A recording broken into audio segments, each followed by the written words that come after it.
Right right మళ్ళీ వస్తాం sir. మనతోటి సింగళూరు శాంతిప్రసాద్ గారు, జనసేన పార్టీ సీనియర్ నాయకులు, సీనియర్ అడ్వకేట్. శాంతిప్రసాద్ గారు, గుడ్ మార్నింగ్ అండి.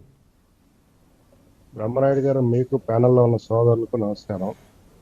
మా నవరత్నాలు చైర్మన్ ఈబీసీ నవరత్నాలు చైర్మన్ అంటే ఓన్లీ బ్యాక్వర్డ్ క్యాస్ట్ గానా మనోడు? ఫుల్ గా కాదా? అన్ని వర్గాలకి కాదా మనోడు? వారని అంటే జగన్ రెడ్డి కులాలను ఈ రకంగా కూడా చూస్తున్నాడా? మరి అయితే కాపుల నవరత్నాలు చైర్మన్ అవడు, కమ్మల నవరత్నాలు చైర్మన్ అవడు, రెడ్డి నవరత్నాలు చైర్మన్ అవడు, మరి మైనారిటీల నవరత్నాలు చైర్మన్ అవడు. అదే పొద్దున్నే నీకు చాలా అన్యాయం జరిగింది నారాయణమూర్తి. నిన్న గట్టిగా తిన్నట్టున్నావు, పొద్దునుంచి మొత్తం కప్పుతున్నావు.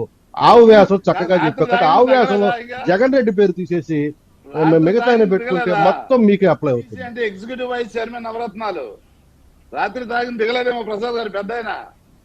నీకు తెలుసో తెలీదో నేను తాగను, ఒక్కప్పుడు కూడా ఇసుకోను.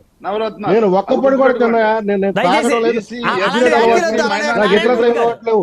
మీకున్నంత కళ మాకు ఎవరికి లేవు. కానీ ఆ దిక్కుమాల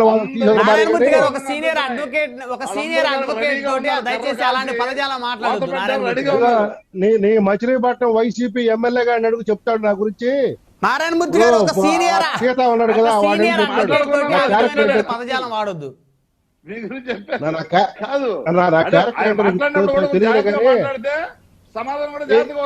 విషయానికి వస్తే నువ్వు ఆవు కథ బాగా ఆవు కదా, మా వాడు అందరూ చెడ్డవాళ్ళు. కానీ రగతం ఒకటి ఉంది కదా, ఆ రాజన రగతం మరి ఆవు గురించి మాట్లాడేటప్పటికి నిన్నోరు పడిపోయింది. ఎందుకంటే తిడితే డైరెక్ట్ గా వైఎస్ రాజశేఖర్ తిట్టినట్టు లెక్క. ఎందుకంటే ఒక్క నిమిషం ఓపిక పట్టబ్బా, ఒక్క నిమిషం ఓపిక పట్టబ్బా, ఒక్క నిమిషం ఓపిక పట్టబ్బా. నువ్వు ఓపిక పట్టు. అందరికి ఒకటే ట్రీట్మెంట్ ఉంటుందని చెప్పా. ఎవరైనా జనసేన నాయకుడికి ఏదైతే గట్టిగా మేము అందరికి ఒకటే ట్రీట్మెంట్, 150 ట్రీట్మెంట్ చేసామో బంగాళాఖాతంలో పడతారు. కానీ వెళ్ళి బంగాళాఖాతంలో పడతారు. కానీ ఎంతకు వైజాగ్ కట్టారో చెప్పు.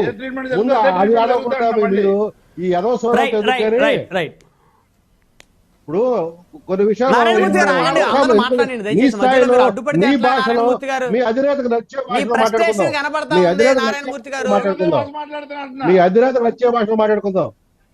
రాజశేఖర రెడ్డి వల్ల కాంగ్రెస్ బలపడిందా? కాంగ్రెస్ వల్ల రాజశేఖర రెడ్డి బలపడ్డా? అసలు జగన్ రెడ్డి ఎక్కడ ఉన్నాడు 2007 వరకు? అసలు కాంగ్రెస్ కి జగన్ రెడ్డి చేసింది పీకింది ఏంటి నాకు తెలియకడతా. బాబాయ్ తన్ని ఆ ఎంపీ పదవి లాక్కోవాలనుకున్నప్పుడు ఆ రోజు సోనియా గాంధీ ఏ చెప్పిందో ఆ రోజు సాయి ప్రతాప్ రెడ్డి చెప్తాడు, లేదా శాంతిప్రసాద్ గారు అప్పట్లోనే జగన్మోహన్ రెడ్డి గారు యువకుడుగా ఉన్నప్పుడు కాంగ్రెస్ పార్టీ అభివృద్ధి చెందడంలో, కాంగ్రెస్ పార్టీ గెలుపులో ఆయన కూడా కీలక పాత్ర పోషించి ఉంటారేమో. గాడిది గుడ్డని ఎవడైనా చెప్తాడు.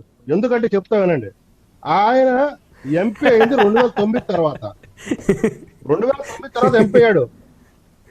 అప్పటి వరకు యువ నాయకుడు. తన బాబాయిని